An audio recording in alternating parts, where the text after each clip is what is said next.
Today's episode is brought to you by Forvis Mazars. SoundCartel.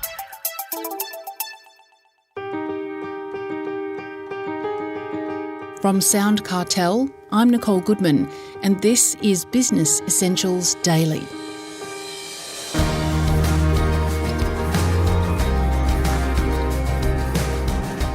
How good are you at making big strategic decisions? A bad one could spell disaster down the track. A good decision could open the gates to new markets and untapped potential. Bryan Whitefield says there's value in team decision-making. Bryan's a management consultant and author of several books, including his latest, Team Think: How Teams Make Great Decisions. Chris Ashmore begins by asking Bryan if the consequences of getting a big decision wrong are the direct opposite of getting the decision right. Not really. We're funny old things, us humans. We hate downside more than we hate the loss of upside. So we don't like things to go terribly wrong. But we're okay with if it didn't go quite as good as we would have liked. And I think there's plenty of good reasons for that. You've probably heard the principle of an iceberg, and 90% of it's underneath the water, you can't see it. That's often the case with loss. The decision didn't go so well. Oh, okay, so we can't perform that in this way and have that outcome. But amongst all that is the Spanish Inquisition. Who made the decision? Why did it go wrong? How could you have? Harry Hindsight comes out waving the sword, or whatever Harry has. And it just eats up people's time and energy and distracts you from the next lot of activity that will help progress you in the organisation. So no, there's definitely a difference between getting a big decision right and wrong. It's not just that one big decision, though, is it? It's all those other decisions that flow on from that. Is that right? Oh, that's right. That's right. We make thousands and thousands of little decisions a day. And so in organisations, there's gazillions of decisions going on. Now, you can't undervalue that big strategic decision. The one, we're going to do this, we're not going to do that, or we're going to do this in a certain way. That's important. A lot of energy's gone into it, a lot of thinking, a lot of research, data, capture and analysis. Fantastic. But from that moment on, people are making thousands and thousands of implementation decisions. So I talk about the decision value curve. And for those listening, if you can picture it, you've got the y-axis and the x-axis, and you've got what's called an inverted logarithmic curve, which means it starts high up on the y-axis, quickly comes down, and has a really long tail across the x-axis. And if you go along that axis and go, what's the area under that curve in terms of value of the decision? Those thousands and thousands of small bits of value are the same as the value of that one big decision. So without doubt, the big decisions are really important, but you've got to be really cognizant of the implementation. I think plenty of people understand that when you put it just in that context. Implementing strategy is often where it fails. What are some of the mistakes businesses make with their decision-making? I think the main one is people don't face up to the reality that we're not as good as we think at decision-making. No offence to anyone listening. I know if you're a successful business owner or successful executive, you've got there because of your good decision-making. But you've also, and I've done it, applied anyone can make a mistake. But we've known for over 40 years, 50 years, from, the beginnings of the research of Kahneman and Tversky, and people before them, from behavioural psychology, behavioural economics, that we have biases and we're not rational. We allow things to interfere with our decision-making. And Kahneman, along with Oliver Savoni and Cass Sunstein, brought out a new book in 2020 called Noise. And what they were doing there, they were saying, look, a lot's been written, including Kahneman's Thinking Fast and Slow.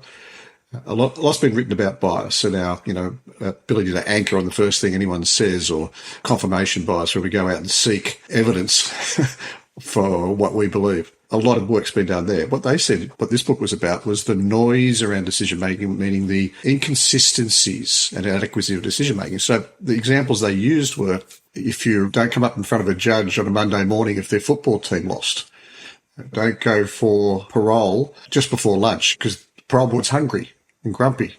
And so that affects our decision making. The same decision made a week apart, we might make differently because of the week we've had, good or bad. And in Noise, they do a very good example of insurance underwriting and demonstrating the multi-millions of dollars missed out in profit by this insurance company. So we don't accept that and then put into place processes to make sure that we overcome bias and noise.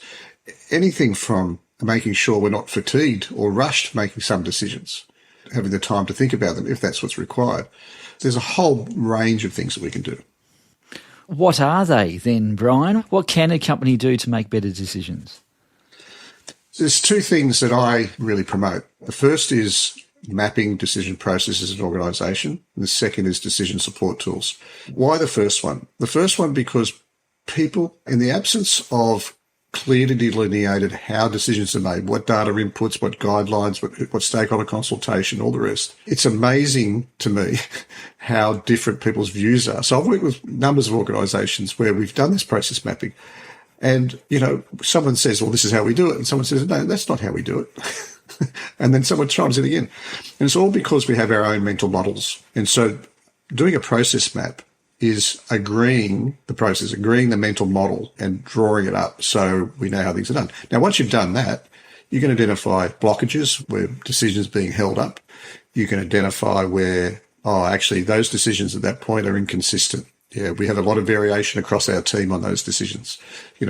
Claims manager in an insurance company, depending on who you get, you could get a yes or a no, claims denied or accepted. So it's improving those processes by providing them with decision support tools for better and faster decision making. These things don't have to be either or. By having clear tools that provide clear thinking and people are able to make the decision quickly, it's a better decision because it's based on a good tool, but also made quickly because it's right there. They just have to join the dots.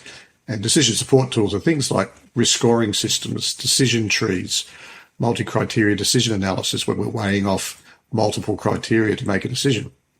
Get the experts to agree it and get the team to use it, and you've got faster, better decision making. Is it a challenge to create buy-in with all team members, or does that mainly come down to value? Yeah, so everyone needs a why, right? Simon Sinek's start with why. If you don't have team members understanding the why of a decision, it's just not going to work as well for them. So it starts with making sure that individuals are aligned to team purpose and team purpose is aligned to organisational purpose. And assuming this person's in the right organisation that has a purpose that they align to, more broadly, if you're not for profit, government or for profit, that's the good starting point. But you also need an environment for creativity to have really good high value decisions because it's a complex world. So you want to create that environment. But what ultimately makes all this work is how the level of connection the team feels and has between each other. Because, as I said before, a lot of it is inferred, mental models of how things, you can't document every single bit of the process. And so by people being connected and understanding how people are thinking and reacting and working, you're in a much better place to get some really good decisions. In fact, those decisions with purpose, creativity and connection make for compelling decisions everyone's willing to get behind. There's the buy-in, they'll deliver. That was management consultant Bryan Whitefield, author of Team Think, How Teams Make Great Decisions.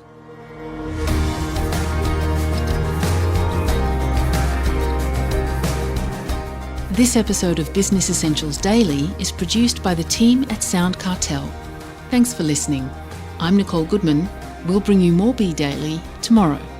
Follow at BE Daily Podcast across social media and head to bedaily.com.au for more from the Business Essentials Daily podcast. SoundCartel. This episode was brought to you by Forvis Mazars. To find out more, visit forvismazars.com/au. That's FORVISMAZARS.com/au.